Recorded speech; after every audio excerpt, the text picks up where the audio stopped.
We did not make the podcast awards slate. Wah, so wah. That's all right. We've got a whole nother year to grow, get more listeners. Fuck you, Amy Schumer.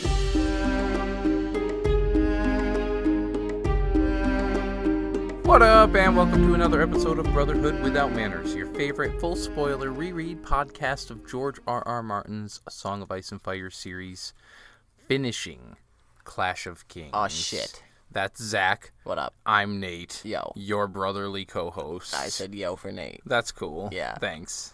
If Anyway. if you joined us before, we are full spoiler. We're at the end here, so obviously Clash of Kings will be spoiled for you, but there may be things from Storm of Swords, Feast for Crows, or Dance of Dragons in here, so if you haven't read the whole series, this is your warning now. If you have joined us before, hey, what's up? How you doing? Hey, guys. Anyway, we are reading this chapter, Bran's final chapter, and the final chapter. So last episode, we read Jon's final chapter. What a fucking... Jon killed the half-hand. What a golden chapter that was. The half-hand knew it was going to happen. He set it up, but basically allowed it for Jon to switch sides into the wildlings to get some info, watch and learn, and see what he could before infiltrate, returning to his brothers and Lord Commander Mormont. And that's pretty much the gist of Jon. Jon's up in the north. Mance is already well down the Milkwater, marching on the wall, and Jon is with Ygritte and Rattleshirt and a pissed-off eagle. It's going to be sick. It's going to be fucking sick. Anyway. This episode, though, we're reading Bran, and last we had left Bran. Well, that's what's cool, is last we left Bran, his castle had been taken over by Theon. Last we saw him from somebody else, he was escaping from Theon in Winterfell. And supposedly was butchered and left above the walls. Now, we haven't feigned that, like, pretending we didn't know that was going to occur, that he was alive, but this is the big reveal, and I love it. I love it. I love it. And so I got to thinking about it my first time, and so I'll be talking about that at the end of the chapter here, that this reveal came on. When you popped your Bran cherry. Yeah. So that'll be cool, but it's neat that there's a whole nother big Bran thing, like the fall in Game of Thrones. In this, he's alive. Yeah. Like, it's like, oh shit, like this. And kid, the fall man. gets referenced. Yeah. But starting Bran 7, he notes that the ashes fell like a soft gray snow, and so Bran is warging Summer, and Summer pads to the edge of the wood, and beyond the open fields, he sees the great piles of man rock, a.k.a. Winterfell. Stark against the swirling flames. The air blew hot and rich with the smells of blood and burnt meat. So strong, he began to slather. Hungry. Yeah, he wants to eat some dead people, yo. I mean, who doesn't? I don't. Yet other smells warned against the approach. Men, many men, and horses, and fire. Yeah, and then here, looking up at the sky, he sees a winged snake whose roar was a river of flame. Right. What? What the fuck is it? Now, a few different things that I was thinking here. First of all, what I think this actually is the lack of knowledge, and it's just not necessarily an explosion, but a jet of flame, a big gout. Right. And he just happens to see the cloud billowing, and it looks like a big old snake in the sky. Yeah. There's if we want to get a little tinfoily here, there's been known to be dragons in Winterfell, or rumored to be, beneath Winterfell. Right. So perhaps the burning of this happened to free said dragon, and we just actually saw and heard a dragon escaping from Winterfell. Bye. There's a fucking dragon in the north doing some shit from this point forward. So that's my tinfoil. So when there's a dragon that pops up out of the fucking blue, this is where it came from. I'm stating that now. But I'm more inclined to believe that it's just the wolf weird interpretation from knowing the wolf, how to say it properly. Yeah, that's where I was For leaning. Just a gout of flame shooting out of the buildings. But the ash obscures its eyes, and then it's gone anyway. The fires crackled all through the night, and once came a great roar and a crash that made the earth jump under his feet. Something collapse some building, and we'll learn, actually, I think it's one of the towers. The ghost of the broken tower? Yeah. Yeah. And howls shuddered through the night, the howls of the man-pack, wails of fear and laughter and screams. No creature was so loud as man. Yeah. So these are the Boltons just killing and slaying the entire castle. It's the end of the butchering that occurred in Winterfell. Right. And it wasn't until the sun comes up that they finally ventured out into the fields, heading towards Winterfell. Because eventually, in time, it says the flames dwindled. And the noises and screams settled. And only then did he and Shaggy Dog head in. Buildings are completely burnt out, and crows blanket all the bodies. It's a fucking massacre, flying away and screeching at their approach. Right. Shaggy Dog kills a dying horse that was just laying there kind of screeching and bleeding out. So before he can get his maw into it, Summer comes over and knocks him down. Wow. Throws some... asserts his dominance. You would know what that's like, being put down by the older, more superior brother. Oh, yeah, all right, bitch. Fight me. You know how that goes. You won't win. Well, listen to him. He's posturing for you listeners. He's posturing. Anyway. Yeah, anyway. Where am I at? That's actually at that point right then that he starts feeling that darkness, the cold, dark place pulling to him. This scared the shit out of me. I didn't know what this was. I was like, yo, what dark place is pulling Summer? What the fuck? What's happening? Yeah, you're done. But don't you dare, you piece of shit. Bran is being summoned by the people. Yeah, and it's funny because he's fighting it. He does not, no, this is who I am. I'm a wolf. I belong here. Don't make me leave. But the darkness comes across all of his senses. His eyes, his mouth and nose fill with it. His ears fill with the darkness. I just thought that was an interesting way to relate what's happening. It's like drowning. All he's doing is awakening, but awakening, he's in this dark, gross, creepy place. And he hears a voice say, Bran, come back now, Bran. Link, wake up. Hey, listen! He closed his third eye and opened his other two. Fucking boring. And Mira is holding him in the dark. And he tells basically of Winterfell what he saw. Like, I was with Summer. Winterfell is burnt as shit. Men were dying. And it's pretty awful up there. And Mira's like, you're all sweaty and shit. Yeah, you were thrashing. You want something to drink? It's been no good And he's for like, you. yeah, I want a drink. And then he realizes he's fucking hungry, too. And he thinks he was always weak and thirsty when he came back, and hungry. And but it's also right here where he says that his tongue feels weird and heavy. Yeah, speaking. And he thinks that one day he's going to come back, and he'll not know how to talk anymore. Yeah. What do you think about that? Could be foreshadowing of being stuck in an animal or in a animal forever. Yeah, so I mentioned my feelings on this to you off the mic. Off the mic.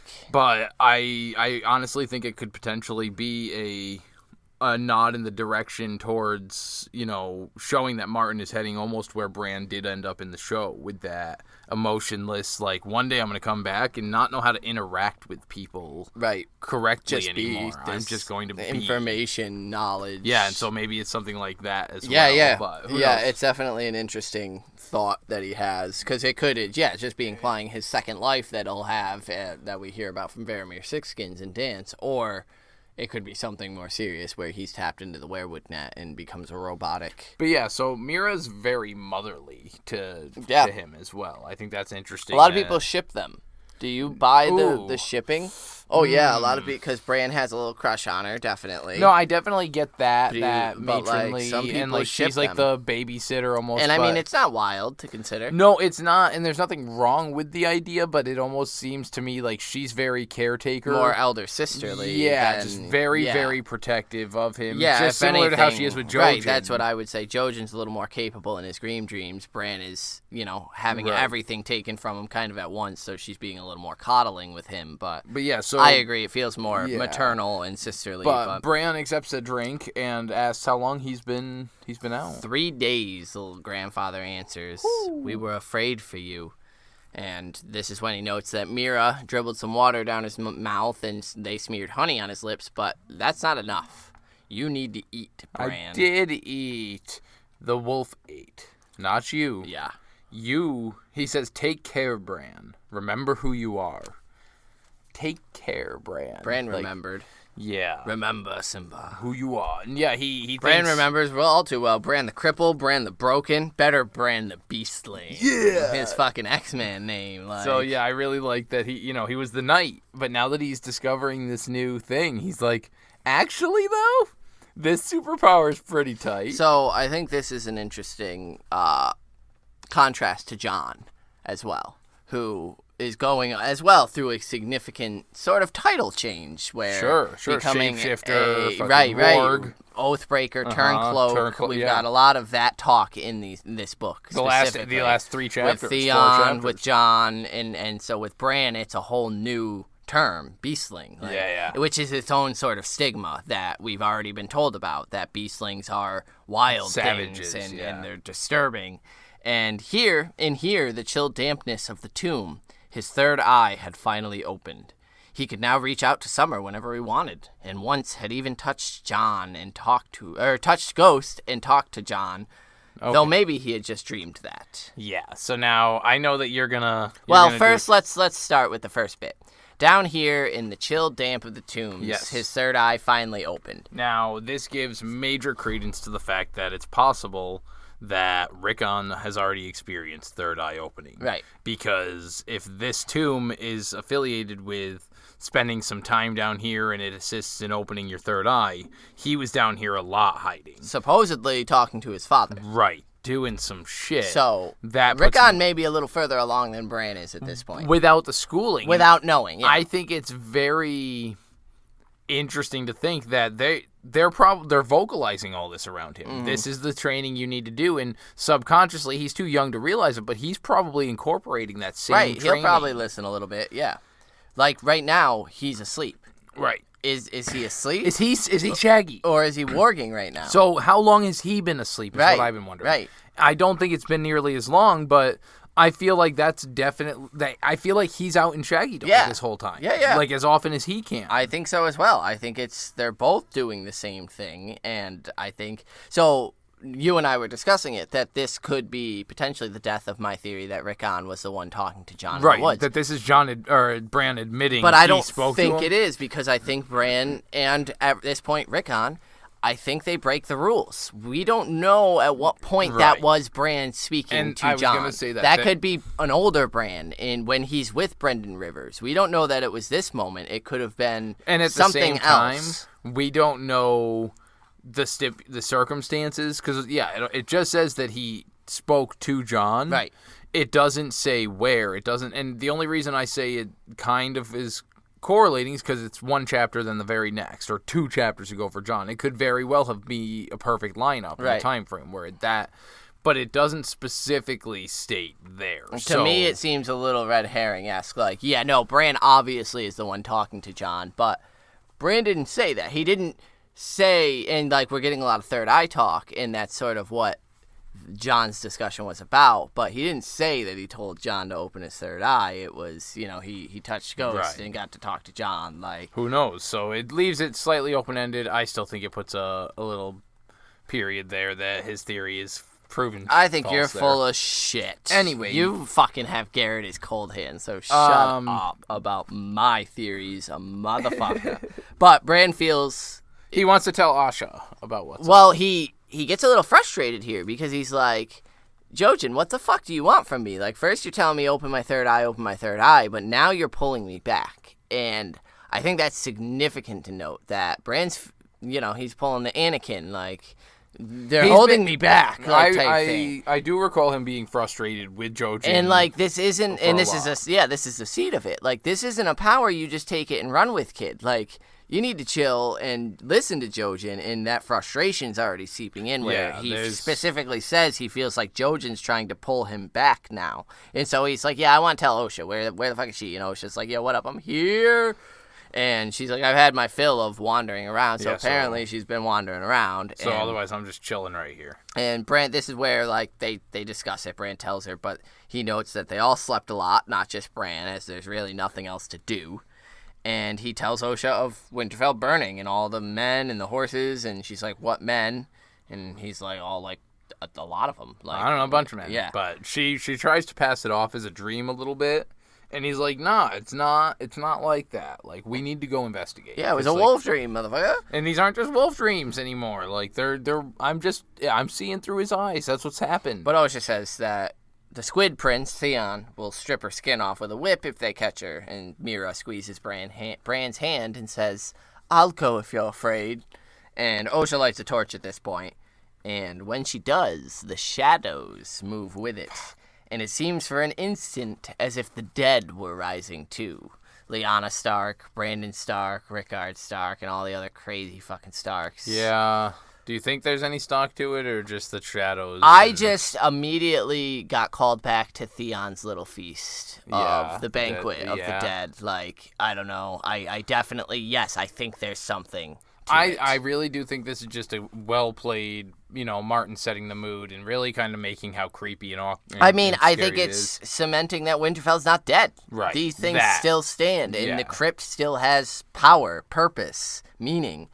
And Bran notes that this was the Hall of the Dead, where the living feared to tread. And I liked that little rhyme scheme there.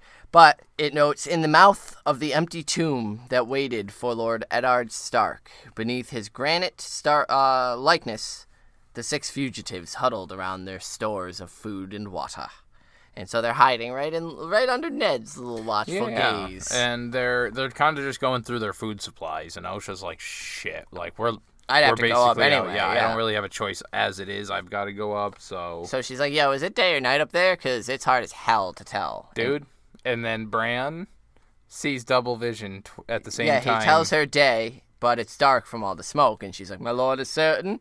And he's like, all right, hold on a minute. Hold up. And yeah, he reached out, not moving, and for an instant he's seeing double. He sees Osha and the Torch, Mira and Jojen, Hodor, and the dead Stark lords behind them, stretching away into darkness. But there was Winterfell as well, gray with drifting smoke, the drawbridge down in a tangle of broken chains and missing planks, bodies floating in the moat, islands for the crows. He's got double vision. So he comes back and he's like, yep. Yeah, I'm certain. Yeah, I thought that was pretty funny because I just noted it as Osha says, prove it. Yeah. And he's like, all right, hold up. Bah. Screenshot, it didn't happen. I'm good. But Osha's like, all right, I'll take a look, but I want you lot all close behind me. So Rickon immediately gets excited. Yeah, well, he woke up with the torch. I don't know that we actually mentioned that, but yeah, he did wake up with the torch. And starts asking if they're going home. They're going to where Shaggy Dog is. Now, I think that this is, it's going to be said throughout the chapter, because he just doesn't almost understand that they're home. Yeah. Like, that's their castle. That's where they've been. But I also think recognizes that Shaggy Dog was in Winterfell, as destroyed as it was. Mm-hmm. And so he's like, oh, we going up there now? Like, I want to go where Shaggy is, not here wherever we are. Mira helps Bran up into his basket on Hodor's back, and even though Bran knew what was above, that didn't make it any less fearful. And as they set off, he gives his father one last look, and it seemed to Bran as if there was a sadness in Lord Eddard Stark's eyes, like he didn't want them to go. We have to, Bran thought. It's time. This crushed me, dude. I almost started tearing up. Yeah, that's I mean, you think there's nothing to it? But see, I think because to me it's very much just fatherly. Just when they come back, when they return, they'll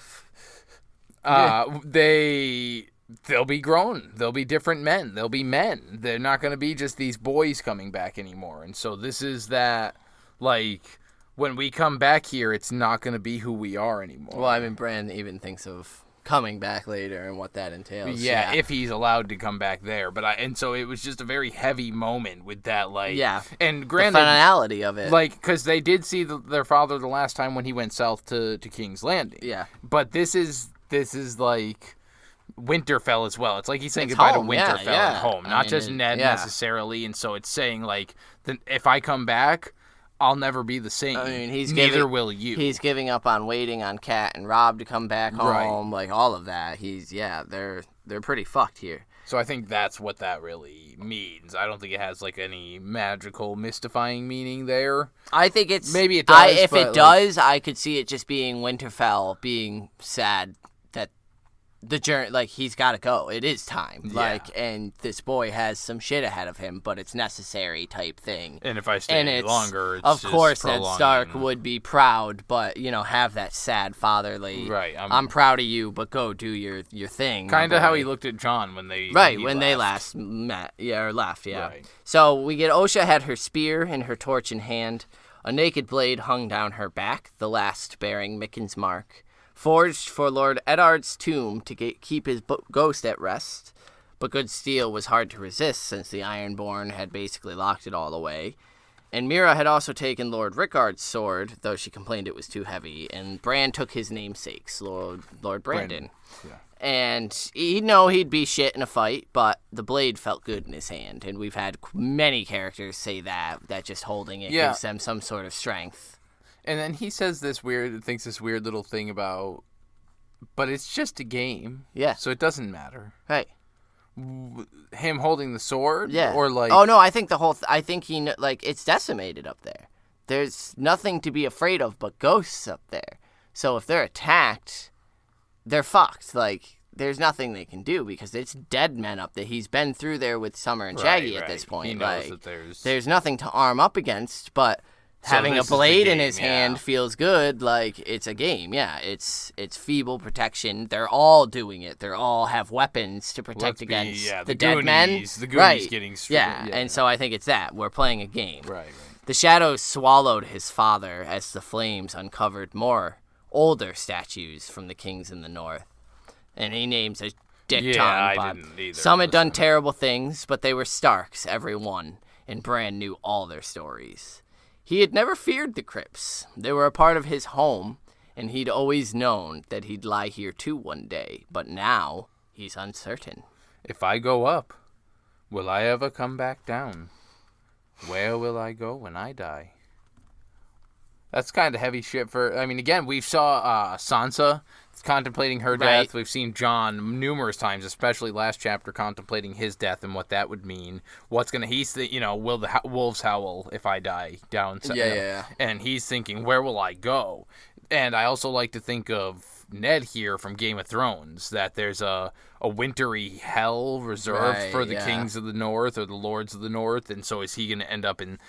But even Bran now is questioning that. That is he going to be welcome there now that he's leaving? But you're not leaving. Like, you're still a Stark at heart, and like... Well, that's my... Do you think he will ever be back in the crypts there? Is this a foreshadowing thing where, like, Bran will end up being back in these crypts one day and looking upon his father's statue again, or no? I'd like to think he will be. I don't know that he'll... And then the second part, I mean, you can't really answer that, but I just think it's interesting coming from Bran, knowing that he'll go into the werewood network. He'll go into the trees. Like, he'll become a part of... That's where you go, I would assume, people like Bloodraven, the Three-Eyed Raven, would go into the collective knowledge that is the trees. Yeah, you just become that where you're living in one of those and dreams I just somewhere. think that's a super... Because that's... I mean, I would assume that's some sort of purgatory or hell-like existence of just not quite doing anything, just existing in knowledge. And, I mean, you might not be conscious of it. I don't know. It's getting pretty weird metaphysical shit, but it's an interesting question for one like Bran, who's going to tiptoe on the edge of the magic of this world, to be questioning where he goes when he dies. But at the stairs, Osha hands the torch back to Mira and goes up alone. And Bran is suddenly afraid because he's not sure he wants to go up. Yeah, it's funny because he's been contemplating since they've gotten down there how much he hates it down hiding in the crypts where it's dark and dank. Not that he dislikes the crypts, like he said, he's not scared down there, but nobody wants to be hiding in the dark for that long. Right. But now that the time has come to get out, he's nervous about what's up there. Even though he knows what's up there, seeing it makes it real. He'd felt safe in the darkness. When you couldn't see your own hand in front of your face, it was hard to imagine things coming to get you. And the Stone Lords had given him courage. Even when he couldn't see them, he had known they were there, which was how Jon referenced ghosts last chapter, and I like that callback as well. Yeah. And so before Osha returns, we will go ahead and convene our small council. Sure, yeah. And get you guys the details for this final Clash of King episode. And we'll be right back. Maybe a little bit about the future of what's going to happen for the next season. Season. Fuck it. So we'll be right back for you. All right.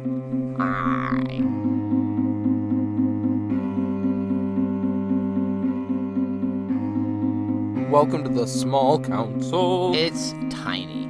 It's a pretty small one. There's two of us. There are two of us physically here. Yeah, that's right. Listeners, you are all a part of our small council. The small council of our hearts. Anyway, enough of that shit. Here in Southern California, it's hot as balls, and so we're going to try and keep this small council the short council today. Right. And so we have a lot of emails that we want to touch upon and broach. We're going to save those. Save it for the good stuff. The Clash of Kings wrap-up episode, which is going to come out after this Bran episode. And it's going to be just our thoughts about, the whole book, our, characters, what they've gone through. Maybe not touch upon everything you want to hear. We're going to keep it around the normal length of an episode usually, but... That's the cool thing is here in the small council, we're here to tell us what you want to hear in the wrap-up, and you can write it into us. And we're about to tell you how you can fucking do that. Right. So at the same time, writing into us, tell us... Because we're getting ready to start Storm Swords, ladies and gentlemen. We're probably going to do about a week and a half interim. Of Zach just slamming his fucking head into the wall, because it's... Of us working studiously on providing you with the greatest content that we can. Oh, that, yeah. Yeah, so let us know anything that you guys would like in the next book, what we're covering, how we're covering it. Otherwise, we'll be coming up with some gimmicks to get you guys interested. We'll do what we can to get you guys involved more so. I'm going to do the next one entirely with an accent. Don't. I won't. Oh my couldn't. God. Are you you could me? not. There's not a single accent that you could do without being offensively racist in some way. Oh, wow. All right. Maybe not racist, but mostly racist. Probably. So, come off. All right. Racist. The first place you can get in touch with us is the long-winded email way, which is withoutmannersbrotherhood@gmail.com. It's not required to be long-winded. You can send us just short little ones, too. Inductees, things like that. Otherwise, the socials. I'm on Twitter @MannersWithout. Carstark92, motherfucker. Is where you can get Zach on Twitter, @MannersWithout on Instagram as well. Hell yeah. Our Patreon, patreon.com/withoutmanners. Our Facebook.com/Brotherhood Podcast. And there's the private Facebook group from the Patreon, stuff like that. We did not make the podcast awards slate. So that's all right. We've got a whole nother year to grow, get more listeners. Fuck you, Amy Schumer. Yeah, dude. Fuck you, Amy Schumer. And whatever. Kevin Bacon. If you voted for us, thank you so much. We appreciate it. We'll try again next year, and hopefully you'll Amy have Schumer. told some friends by then and, got some extra listeners for Storm. Who doesn't love them some extra Storm? And honestly, I got nothing to follow up right there. Me neither.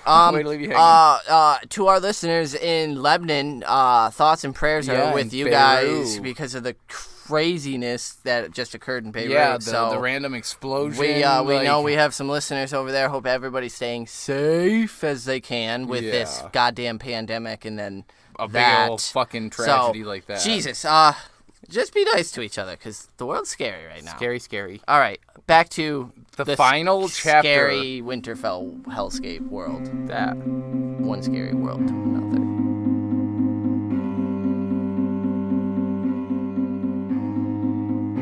So they're waiting for a while, but eventually Osha returns, and she's looking grim, and she's like, something's blocking the door. I can't get by. Can you imagine that panic that woman had at that door, dude? Yep.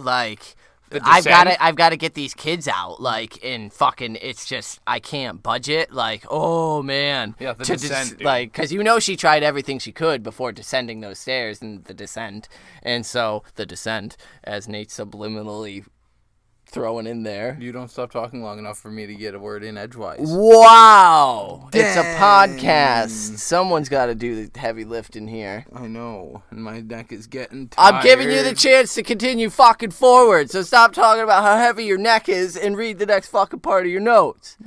God, listeners, the unprofessionalism, I apologize. I lost where we were at. But anyway, Bran says, because she gets down there and says that the place is blocked.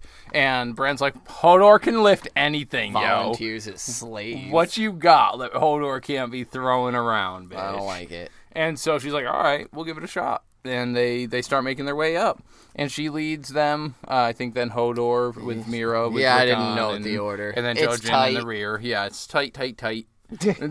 But they get to the top. Osha tries one more time before Bran's like, Let Hodor try. No, just move. So they take Bran out of the basket, and Mira's like chilling with him, one arm. And Hodor just bashes at the door first. Yeah, dude. And he's like, no, Hodor, use your legs and back. Like, push against it, you fucking goon. All my Resident Evil fans will know that it's like Chris Redfield in Resident Evil 5 when he's punching the shit out of a rock, and you just mash an A to punch a rock, and it's the most manly, over-the-top action sequence ever, and it's terrible. Fuck this rock. Yeah, that's what this reminded me of, because Hodor just starts eventually punching the fucking door at one point, and there's a loud shifting noise, and sunlight comes in and blasts poor Bran right in the face, which this kid's been in fucking the crypt's darkness for like a week or two at this point. Like, that sucks. Yeah. And then eventually they shove it open a little more, and Osha's out, and they followed all by follow. Rickon, and then Hodor moves the door big enough for everybody to just kind of walk out. And the Reeds carry Bran out, and they stood in what I mean, Winterfell's a rubble, obviously. The smoke is everything gray. It's scary. But they stood in the shadow of what remained of the first keep. Stone and shattered gargoyles lay strewn all across the yard. They fell in the same place I did. And the gargoyles were his friends, man. Yeah, dude. And Bran, so I think that's what's interesting, is he only notices like one person that he recognizes with like Poxy Tim, whatever. Yep. Otherwise, like, those were his real friends here in Winterfell. Was the castle itself. He always talked about that in Game of Thrones in that first chapter before he fell, or the third chapter. Well, that's what I was noticing, is it's towers. It's the structure, bridges the architecture across the tower. Well, it's the stuff Bran would use, the stuff he would run. And the stuff he mentioned in those chapters where he was like, the way this castle's keep would go here, but you would come out above. And so to see that's where he's seeing my friends have fallen. But he also notices, look how fucked they are. How did I survive? Like, how? Yeah, because they were all broken into a million pieces. Right, yeah. right. It's a great image. And Rickon immediately is like, I want to go home. I want a Shaggy Dog. And Hodor's. And Osha's like, well, he was right. The castle's dead, and this is when Shaggy and Summer appear. No, so she says this little interesting line. That I'd like to toss in just to put a little credence into that theory I mentioned earlier. A little foreshadowing or a little subtlety. She says, we've made enough noise to wake a dragon. And if they woke a dragon earlier with some kind of ritual, because I mean the number of people that died, similar to how Summerhall or the only death can pay for life. Right. Don't you bring up Summerhall or Mary Maester with the ritual there, and a lot of people died in there by fire. Oh my God, Mary Maester! Sorry, I couldn't. I love it. Anyway, so just wanted to point out her neat little line there. Yeah. She knows how loud they were, and she's like, nobody's come though. Shaggy and Summer show up, and they're like, yo, what up, motherfuckers? I love that. Jojen's like, all right, we should go, because Shaggy and Summer aren't the only two that are going to be attracted to this amount of death. And Osha's like, sure, but first let's hit the kitchens, and there may be actual survivors, so we should poke around. Yeah, so they spent the rest of the morning just doing a circuit of the castle, just checking for supplies, survivors, anything. Walls themselves were okay, charred here and there, but within was all death and destruction. The great hall's roof had fallen in. The glass gardens, completely destroyed. Aww. The stables were burnt. Hot water gushed from a crack in the library tower like the fucking castle itself is bleeding. Or crying. But I took it more as a wound. Yeah. Like this hot water that gushes through this fucking castle like a lifeblood. It's been described. So neat, though, from the library tower. And it's bleeding. And it creates a small little lake underneath it. Like, Jesus. The bridge between the bell tower and the rookery had collapsed in the yard. Luwin's turret was gone. And there are a few fires that still burn here and there that they can see. So, like, all the high, like, his favorite spots to run. Right. And then he mentions the stables and thinks of his horse Dancer. And he wants to weep. I wanted to weep. It literally is all the stuff that hits Bran's heart the most. Right. Because he, more than any other child, appreciated the architecture of Winterfell. Absolutely. The way it rose in the ground, the and stone exploring set. Every little secret and nook and so cranny. this is devastating to him. Yeah, and so Osha's kind of calling out, looking to see if anybody's around. They came across like one dog, but it bounced as soon as it saw the wolves. Some ravens were picking at the stuff. Oh yeah, the bodies are all tended by the birds. And this is where Bran recognizes Poxy Tim and sees the one, but otherwise not too many others. Osha says that if the gods are good, well, we get an interesting thing like of this, the yeah. charred guy who is burned Oh. up and his hands are up like he's in a defensive.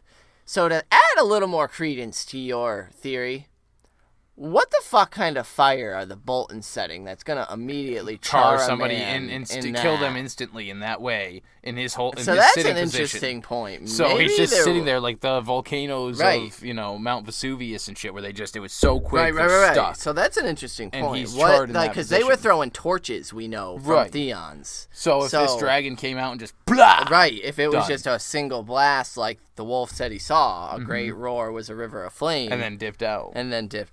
Yo, there's a dragon awakening. There's a dragon. Anyway, Anyway, Osha, so set- then noticing this gods guy, take those responsible others for this. take. Oh, pardon me. If others. the gods are good, the If others that's will what, take. yes.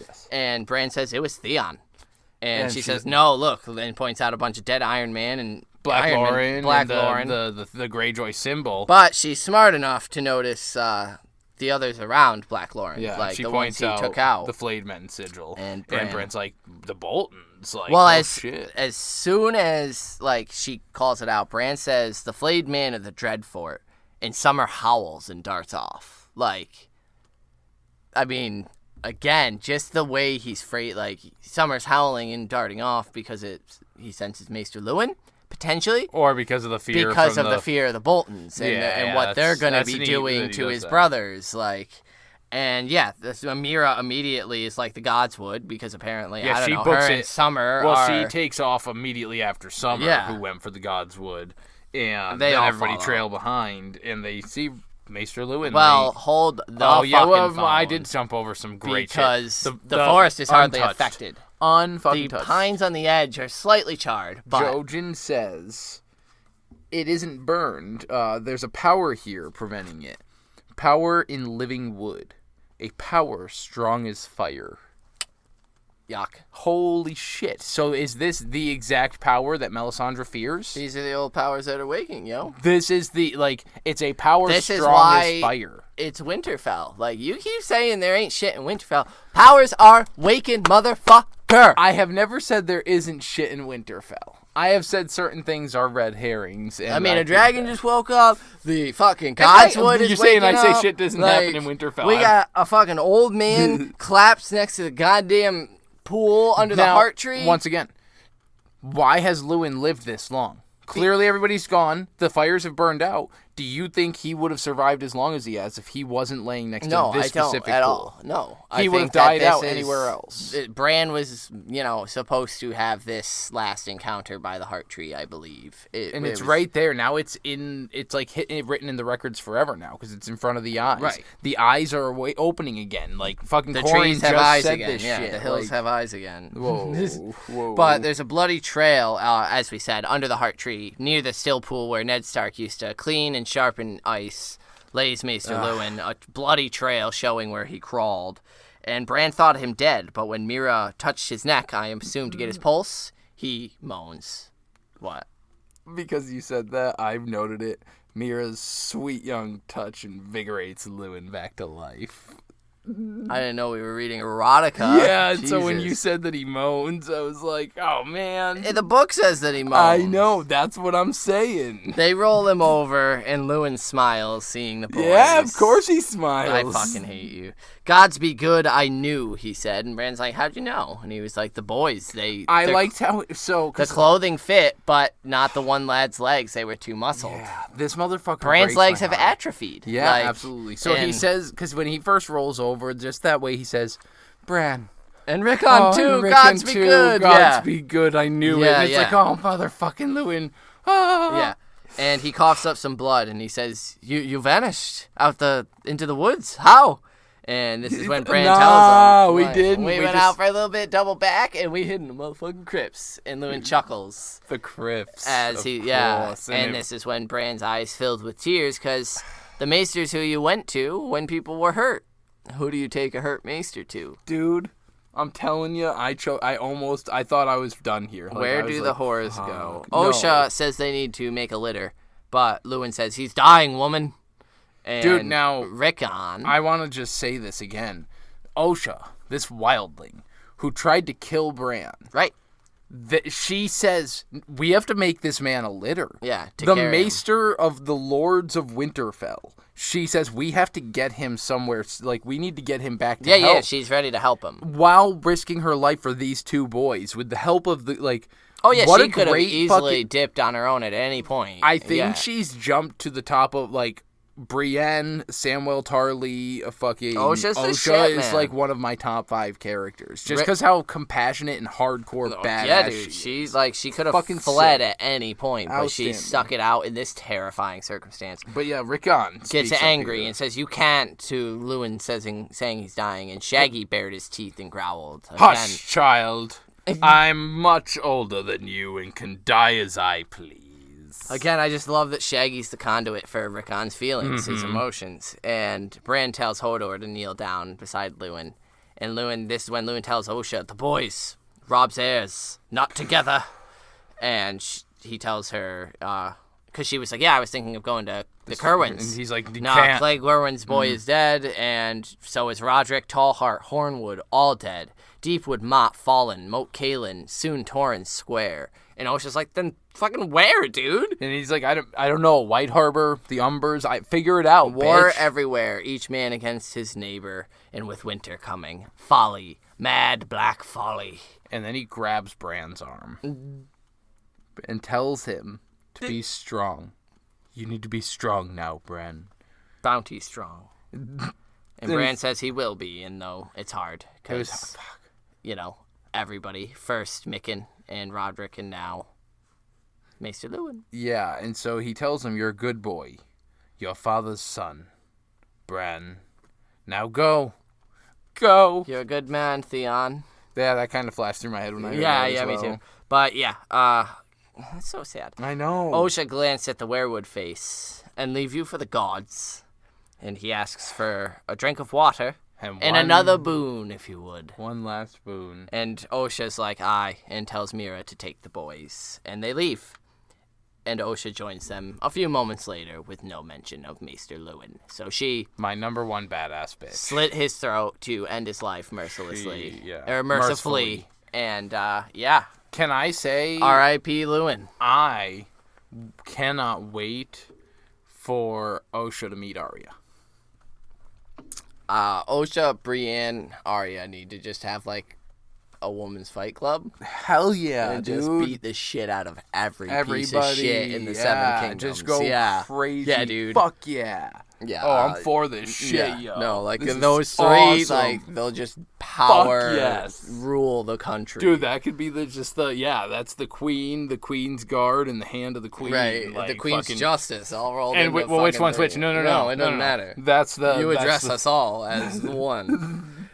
So she says that Hodor must stay with Bran to be his legs. But she will take Rickon. With her, yeah. And Mira says, we'll stick with Bran. And Osha's like, yeah, that makes sense. Yes, right. So they stop off at the kitchens and stock up on some food, and then outside make their farewells. Rickon, sobbing, hugged Hodor's leg until Osha gave him a little smack with the butt of her spear. Nate, sobbing, read that part. And then he followed well enough after that, Shaggy Dog trailing behind them. And the last Bran saw of them was the direwolf's tail vanishing around the corner of a tower. The broken tower. I love little Shaggy Dog's Dude, floofy tail. That's it. That's the end. That's the last we see of Shaggy Dog and Rickon. Rickon. We have not heard from these badass motherfuckers until Lord Manderly in front of Davos, the Unknight's secret mission. And so... Whew! Godspeed to you, Osha. Yo, she's... fucking queen over there. Yo, fucking slay, bitch. Queen for a day. Fuck yeah. And so... they head off to the Hunter's Gate. They head out through the Hunter's Gate. It's so warped by the heat that they can only get in about a foot up, so they have to squeeze under one by one. And they do. And Bran asks if will we go to your father and Greywater Watch? And Mira looks to Jojen for the answer. Our road is north. Our road is north. Yeah. So here we go, ladies and gentlemen. At the edge of the Wolfwood, Bran turned for one last glimpse of the castle that had been his life. So this is the exact same thing he just did with Ned. Yeah. So it was Ned and now Winterfell as a whole here. Smoke still rose, but enough to almost seem normal on an autumn day. And from a distance, it's hard to tell that it was sacked and burned at all. The stone is strong. The roots of the trees go deep, and under the ground the kings of winter sit their thrones. So long as those remained, Winterfell remained. It was not dead, just broken, like me. I'm not dead either. Nah, Bran, you fucking ain't. Fuck yeah, dude. And that is the last sentence That's Clash of Kings. of A Clash of Kings. Ladies and germs, pat yourself on the back. That's 2 books in a series. You're so good at this shit. So now you're inductee for Bran's last chapter. There's a lot of options Yes, here. there's so many fucking options. I mean, do you go with Winterfell itself? You go in the... Do you go with any of the lords or kings of Winterfell's past? I have to go with Luwin Oof. for just the genuine happiness that he gets before his death of seeing the boys alive and having at least a chance. Because, you know, he did serve Theon doing his duty as he should, but To the very end. he loved the boys. Like, Theon, he said he had no love for. Bran and Rickon, he obviously yes. did. And so him getting to see them give some last little bit Well, of advice. he got that. That's a huge piece of advice. That's gonna, I think, ensure both of their survival. If they stayed together, they might not have made the trip north, and Right. so they probably would have gotten captured or killed. And then he gets a nice non-begging death, a quick pain. I mean, he's been bleeding out for a while, so he's been in pain for But a that's long it. fucking Now time, he doesn't have to any longer. And now it's done. And it's beside the fucking heart tree. And, like, that's an offering to the old gods. Like, right in front of the heart tree. His blood went into the roots. Like, Luwin, we may see Luwin again one day. Who knows? And He could so- be Obi-Wanning his fucking Right, with way Bran. in, Ben Kenobi in. And so, Luwin, for Tight. the That's last gonna bit we see him. be perfectly lined up with mine, which is Osha, the other one that did that slaying in front of the heart tree, which to me is almost like an atonement for her. Yeah. It's this, yes, I fled, I ran, I was a wildling, but like I'm fighting against this darkness and trying to protect those that can help with this and protect the innocent. Like, she's doing a great thing, so I'm definitely giving mine to Osha. Especially through Clash of Kings, the way she's clearly, from the time Theon showed up, pretending to be on his team, like doing what she could to ensure the safety and survival of these 2 Stark boys. So as much as I'd like to go with Mira and Jojen, I think that now we're going to have plenty of time to give them some great content. They're on the road alone. Yeah, they'll have their own stuff. Yeah, so that's our thoughts, feelings, and inductees on Bran 7 of Clash of Kings. We did, of course, get an inductee from our favorite French fry, Julian, and he says, is that Bonsoir. bonsoir? Bonsoir, Zach and Nate. Yeah, that. Didn't even see the end of the book coming. There were so many pages left, I didn't figure they were appendix stuff. Dude, let me tell you, because your next thing, actually continue the next one, and I'll answer both of those at the Must same have time. been confusing for the first readers to find a Bran chapter here. Nate, do you remember what you were thinking back then? So, I actually had to stop and think about it. Cause, He did. It was a pensive, I had to, because, like, it was, like 11 years ago at least, minimum. And first of all, I know that I remember being of the same mind as you when the end hit of the book, all those appendixes. I was like, holy shit, I'm done with the book. Like, what the fuck? And I was completely on the, Theon fucking killed Bran and Rickon. So this blew me the fuck away when I got to it, because I am very do not look at the end of things. Mm-hmm. And so clearly, like, it wasn't like I finished John, I'll read the next one tomorrow. I saw that shit. No, we're finishing this shit up. And so it blew my fucking mind. So, yeah. He then goes on to say that this whole chapter is so cool. The whole soul of Winterfell is here. The late kings, deceased great Starks of their time, the immortality of this castle, broken as Bran, but not dead yet. The wildness of the wolves, their strength and hunting abilities, the sadness of it all with the passing of Maester Luwin for the little heart, the intelligence of hiding all this time where no one would dare look for them. Our way is north. Absolutely gorgeous way to end the book, and now I cannot wait to read the prologue of A Storm of Swords. Inductee for this chapter, Brandon Stark. Each of you may choose which one you want among all the Brans. Can join us in the Brotherhood. Wow, thanks. You're giving us the power. So I'm going with the sword that Bran took, his namesake sword. Uncle Brandon, cool. and Lyanna's brother. Nice. Because he's a hothead and I like him. I'm going with this Bran. Cool. Because he's Look at just Julian a kid, and he's granting everyone two inductees. look at this like motherfucker. Yeah, the kid that's in the present. He's living this now. He's a like little badass. He's doing. He's scared, man, and he's just trying to. He's So, losing his brother there. But I'd like to point out my concern about that is he doesn't act like it. Right, I did notice that as well. There's very little emotion spared for his and Rickon's farewell. So I was wondering because that specifically hit me there too. Now, do you think that he's just because it's his point of view, he's skipping over that? He doesn't. I don't want to remember all the crying I did about losing my brother. Do you think there wasn't any? You think he's prepared to? See, I'm not sure. That's a tough one to. Because he said we said our farewells. Right. And the last he ever saw of him, it was very quick. I was actually almost caught off guard with how. Right, me too. All of a sudden, they're leaving. Yeah. That's it. There's that's that. I thought they were on the road a little. And together part of me before thought they that split. was almost intentional by Martin as showing he doesn't. He's trying to. Yeah, it jump could be quick that. and past that part. But anyway, Julian, thank you so much for your inductee. throughout as always. Your inductees throughout the entire book. He does have more to add. But it's his book. His wrap up, inductee. yeah. So and we'll so we're going to save that for the next episode. episode. Again, write to us if you want some cool stuff, your book inductees, any thoughts on Clash of Kings that you'd like us to include in that last episode. Otherwise, write in with anything for next book that you want us to start with. Yeah. So we're looking forward to it, and we are so excited to be getting into Storm of Swords. Sorry, that was just my excited noise. I Oh, guess. is that? I All right. don't know. But yeah, write us in. Let us know discussion stuff for the wrap up episode and Clash of Kings. Storm of Swords. Shit. Gotta get used to saying Storm of Swords now. Anyway, we'll catch you on the next one. Valadares. Peace.